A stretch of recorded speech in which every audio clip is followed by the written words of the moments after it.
भूमिका भारत के प्राचीन समय की बात है। गंगा नदी के किनारे बसे छोटे से गांव में लोग सरल और शांतिपूर्ण जीवन जीते थे।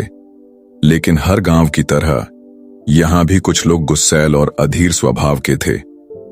उसी गांव में आरव नाम का एक 10 साल का लड़का रहता था। आरव चंचल था, परंतु उसमें एक बड़ी कमजोरी थी। वह जल्दी गुस्सा हो जाता था। जरा सी बात पर उसका चेहरा लाल हो जाता, आवाज ऊंची हो जाती और कभी कभी वह दोस्तों से झगड़ भी बैठता। उसके माता पिता समझाते, बेटा, गुस्सा आग की तरह है। यह सबसे पहले उसी को जलाता है जिसके भीतर यह जलता है। लेकिन आरव उस समय मान जाता और फिर अगले ही दिन वही गलती दोहराता। गांव में यह चर्चा फैलने लगी कि आरव बड़ा होकर भी ऐसा ही रहेगा तो उसका जीवन कठिनाइयों से भर जाएगा। पहला प्रसंग, मुलाकात का अवसर। एक दिन समाचार मिला कि भगवान बुद्ध अपने शिष्यों के साथ उसी गांव के पास के जंगल में ठहरे हुए हैं। गांव वाले उनसे मिलने और प्रवचन सुनने जाने लगे। आरव के पिता ने भी सोचा कि बेटे को लेकर चलना चाहिए, शायद उसकी समस्या का समाधान मिल जाए। जब वे बुद्ध के पास पहुंचे तो आरव ने देखा बुद्ध शांति से वृक्ष के नीचे बैठे हैं। उनका चेहरा जैसे चांद की तरह शांत और सौम्य था। चारों ओर शिष्य मौन बैठे सुन रहे थे। वातावरण में एक गहरी स्थिरता थी। आरव को लगा जैसे समय थम गया हो। उसके पिता ने बुद्ध से कहा, भगवान, मेरा यह पुत्र आरव बहुत गुस्सैल है। छोटी सी बात पर नियंत्रण खो देता है।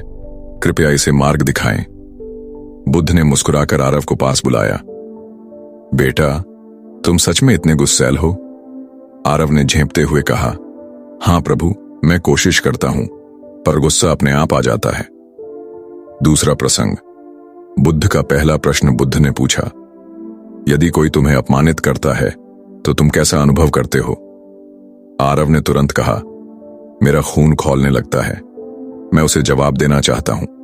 कभी कभी तो मारपीट करने का मन करता है।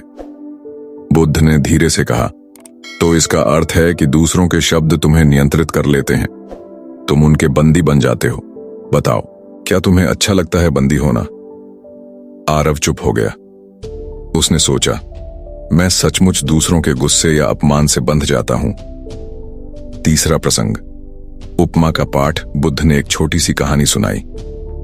मान लो कोई व्यक्ति तुम्हारे दरवाजे पर उपहार लेकर आए। यदि तुम वह उपहार स्वीकार नहीं करते तो वह किसके पास रहेगा? आरव बोला, स्वाभाविक है, उस व्यक्ति के पास ही रहेगा। बुद्ध ने मुस्कुराते हुए कहा, वैसे ही यदि कोई तुम्हें बुरे शब्द देता है और तुम उन्हें स्वीकार नहीं करते तो वे उसी के पास लौट जाते हैं। गुस्सा भी ऐसा ही उपहार है। यदि तुम उसे पकड़ लोगे तो जलोगे, यदि छोड़ दोगे तो मुक्त रहोगे। आरव की आंखें चमक उठीं, लेकिन उसका मन पूरी तरह संतुष्ट नहीं हुआ। चौथा प्रसंग, अग्नि का प्रयोग। बुद्ध ने अपने शिष्य आनंद से कहा कि पास की आग जलाई जाए। उन्होंने आरव से कहा, इस आग को देखो, यदि तुम इसे छूने जाओगे तो क्या होगा? आरव बोला, मैं जल जाऊंगा, और यदि तुम इसे छुओगे ही नहीं तो मैं सुरक्षित रहूंगा। बुद्ध ने कहा, गुस्सा भी यही है। जब तुम इसे पकड़ते हो तो सबसे पहले तुम ही जलते हो, और जब तुम मौन रहकर इसे छूते नहीं तो यह अपने आप बुझ जाता है। आरव चुपचाप सोचता रहा। उसके भीतर पहली बार गहराई से यह बात बैठी।